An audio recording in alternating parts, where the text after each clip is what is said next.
तो जैसा कि आपको इसमें दिख रहा है, ये एमटीजी का केमिस्ट्री का बुक है, ठीक है। तो ये नीट के लिए अच्छा, मतलब एक सोचिए तो अगर क्वेश्चन प्रैक्टिस आप करना चाहते हो तो क्वेश्चन प्रैक्टिस के लिए बहुत अच्छा है।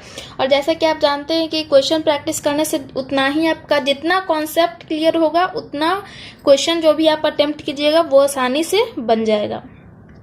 तो ये एमटीजे का बुक है। तो इसमें देखते हैं कि इसमें जितना भी 11th-12th का हम लोग का चैप्टर दिया हुआ है, मतलब जो भी केमिस्ट्री का 11th का 12th का जितना भी सिलेबस है सारा का यहाँ चैप्टर दिया हो। जैसे कि इसमें some basic concept of chemistry, structure of atom, classification of element, ये सब का जो जैसे जैसे चैप्टर दिया हुआ है वैसे वैसे इसमें टॉपिक वाइज क्वेश्चन दिया हुआ है। तो अगर आप अपना कॉन्सेप्ट अच्छा क्लियर करना चाहते हैं और एग्जाम में क्वेश्चन को आसानी से अटेम्प्ट करना चाहते, जरूरी नहीं कि इस बुक से आप क्वेश्चन बना रहे तो डायरेक्ट इसी का क्वेश्चन वहां एग्जाम में आ जाए, ऐसा नहीं होता, ठीक है। थोड़ा कॉन्सेप्ट को क्लियर करना पड़ता है, और जब कॉन्सेप्ट आपका क्लियर रहेगा तो क्वेश्चन वहां आसानी से बन जाएगा, ठीक है।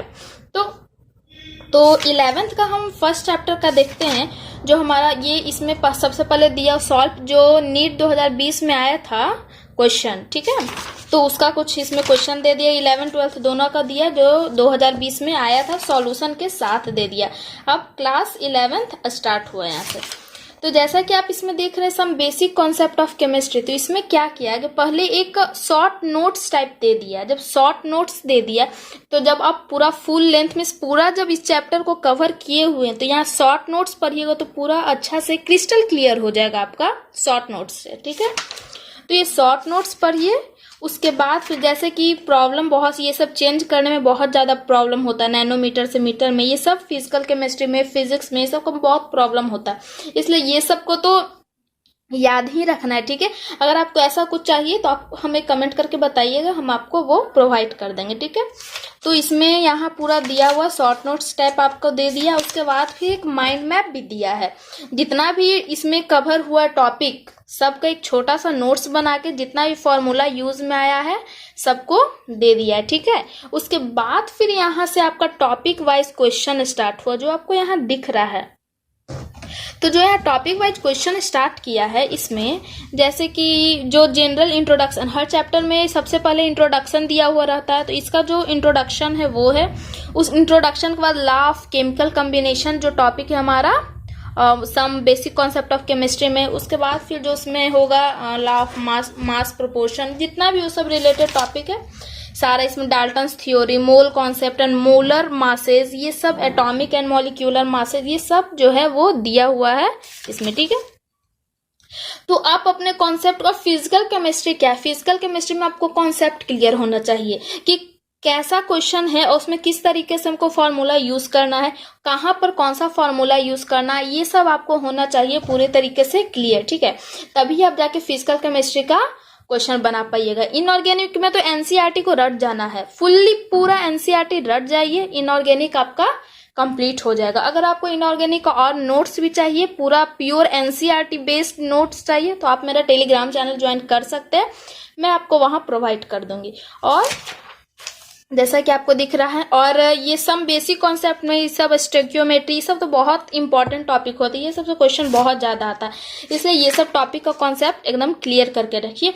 और मेनली बुक आप क्यों बनाते हैं, अपने कॉन्सेप्ट को क्लियर करने के लिए, कि वहां अगर इस तरीके से रिलेटेड कोई भी क्वेश्चन आ जाए तो वहां हम क्वेश्चन को आसानी से बना पाइए, ना कि जो बुक से आप बना रहे उसी का डायरेक्ट क्वेश्चन आ जाए, वैसा नहीं होता, कहीं कहीं पर हो जाता है, मतलब कुछ कुछ क्वेश्चन ऐसा रहता है जो सिमिलर आ जाता है।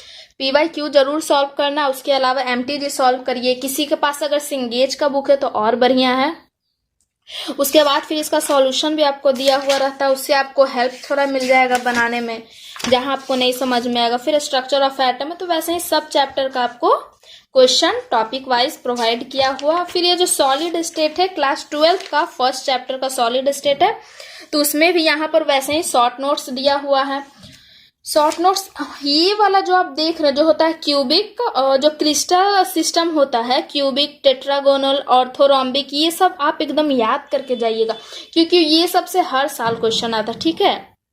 जिसमें क्यूबिक में a is equal to B is equal to C, ये सब जो आप पूरा याद करके ही जाना है। ये जो आपको पूरा दिख रहा है ये याद ही कर लीजिएगा, ठीक है।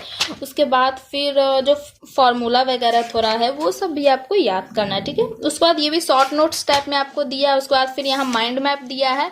उसके बाद फिर यहाँ टॉपिक वाइज आपका क्वेश्चन स्टार्ट हो गया। क्लासिफिकेशन ऑफ सॉलिड का है, फिर crystal, lattice, unit cell, closed pack system, ये सब का दिया हुआ, ठीक है। तो आई होप आपको ये बुक अच्छा लगा होगा। और क्वेश्चन प्रैक्टिस के लिए सब बुक अच्छे होते हैं, वैसे ही ये भी बुक अच्छा है, ठीक है।